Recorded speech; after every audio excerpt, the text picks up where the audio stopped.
Well, hello there. I am Alex Pearl, and today I'm going to talk to you about 5 weird fragrances from my collection that I love. You may ask yourself, why do I love these unusual scents? And it's because I myself am strange and unusual. For real though, I'm an odd person, and I have pretty offbeat tastes, and I enjoy fragrances that are off the beaten path to a point. And I'm looking at you, Somber. No. But I also want to hear from all of you. If you love any of these odd ducks, tell me about it. If you hate them, send your bottles to me. And if you have other suggestions, I want to know about it. So let's talk. But before that, let's get into it with fragrance number 1.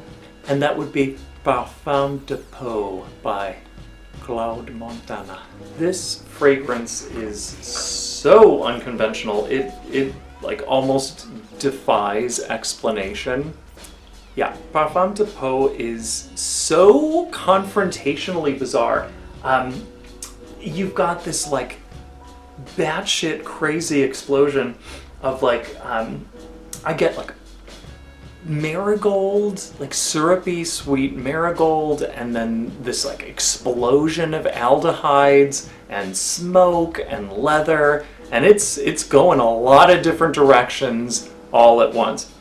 Woo! So like imagine for a moment, right, that you had a bunch of like, bottle rockets, fireworks, what have you, and you filled them up with like marigold flowers and like ginger and shampoo and like and then you just like shot them all at your face.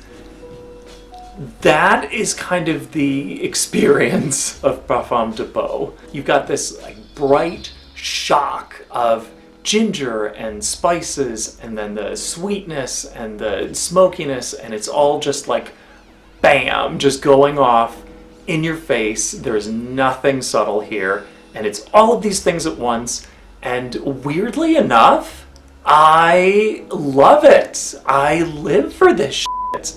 It's so bizarre. I like, this is not an office-friendly fragrance, but I wear this into the office because I'm that guy, and I love it.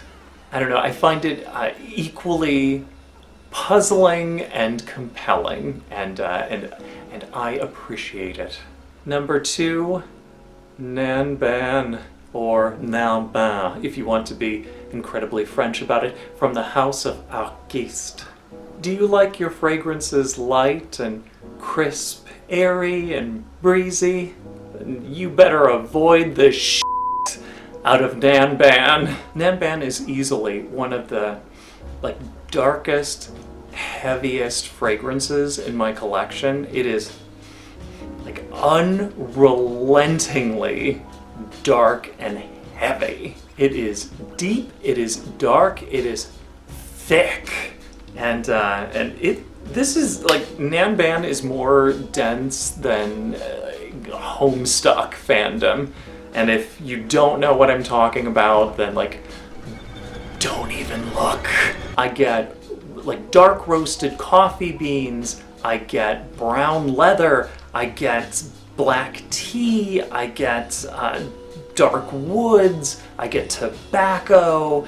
This is like, it's exquisite. It's unlike anything else that I have. And I was even told once, I was told that Nanban smelled like a good night at a sex club, and that's a thing that you don't hear much. At least I don't hear it much. Number 3, we're going to talk about Cinemaniac. I've already made a video about Cinemaniac, but this, it needs to be brought up here. It deserves it. Have you ever been to an old movie theater where the scent of the artificially buttered popcorn is like steeped into the fabric of the seats? Do you want to smell like that? Well, here you go. Cinemaniac from the House of Tsarina can help you live your theatrical fantasy. Cinemaniac is truly unlike any other fragrance that I've ever smelled. It goes to places that like a more conventional fragrance would never dare. And because of that, it stands out as unique and just flat out weird. And I want to bring something up that might sound kind of strange. I've heard a lot of people criticize Cinemaniac for being unwearable, but like, did you miss what this is? Did you miss the packaging? Did you miss what this is supposed to be evocative of? Did you miss the name? Really? Like, look at the notes list. Do you think notes like hot buttered popcorn as the dominant note, do you think that that's going to be, you know, like everyday wearable, like date night fragrance, unless this is a really unconventional individual and an unusual date, or that's just your thing and you want to smell like butter, you know, but come on. Like, you have to know to some degree what you're getting into. You can't be that naive. Cinemaniac is a whole experience, and while it might not be full bottle worthy for everybody, if you are deep into fragrances, and I don't know, I would say seek out a sample at least, just for the experience of it. It's unique. Number 4, you've probably seen this before. You've probably seen this out in the wild many times. This is Passion from the House of Elizabeth Taylor. You may assume, because of its ubiquity, that this is somehow wearable, mass appealing, that it's like easy breezy, beautiful cover. No, it's not! Passion is weird and wild. There is nothing safe or mass appealing about Passion. You get a blast of chemistry set aldehydes. You get like pissy Artemisia and civet. You get like creamy, heady gardenia. You've got smoke. You've got like dirtiness and spiciness and flora, and like Passion is all over the map. All of these disparate parts, like, realistically shouldn't function as a whole, and it seems like it wouldn't work if you're looking at it on paper, but it does, and it's odd. It's not something that I would pick to wear every day, but I still find Passion like weirdly satisfying, and sometimes I crave it, sometimes I enjoy it. It's an oddity, but I appreciate her. Number 5 is Magie Noire from the House of Lancôme. I love Magie Noire, and okay, sure, it's something that many people may have heard of, but it really flies in the face of the traditions of perfume today, in that Magie Noire is anything but like cotton candy sweet or approachable or office friendly. Like, she is a monster! My friend Marlene had once described Magie Noire as smelling like a high fashion pickle, and she wasn't entirely wrong.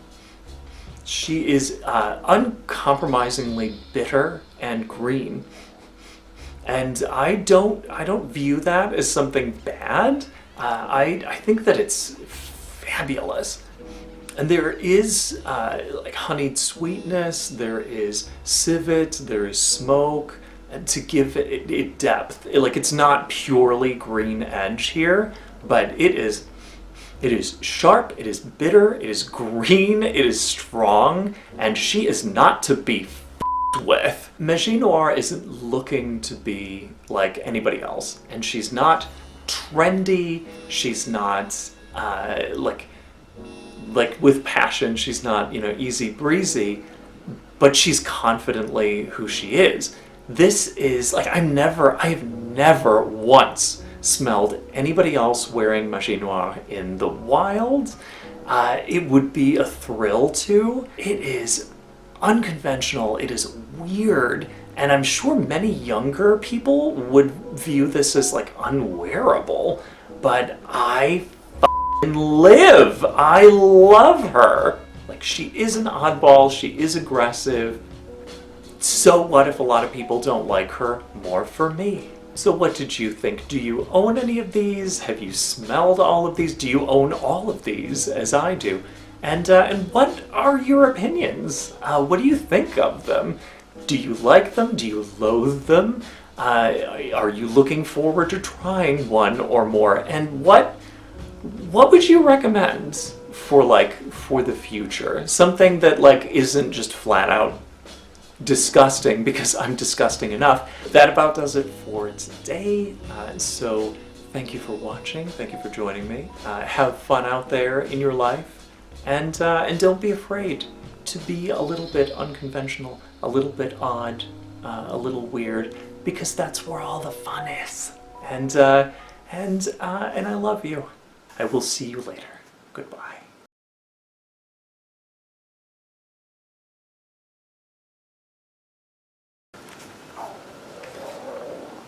Ooh, she's hungry too.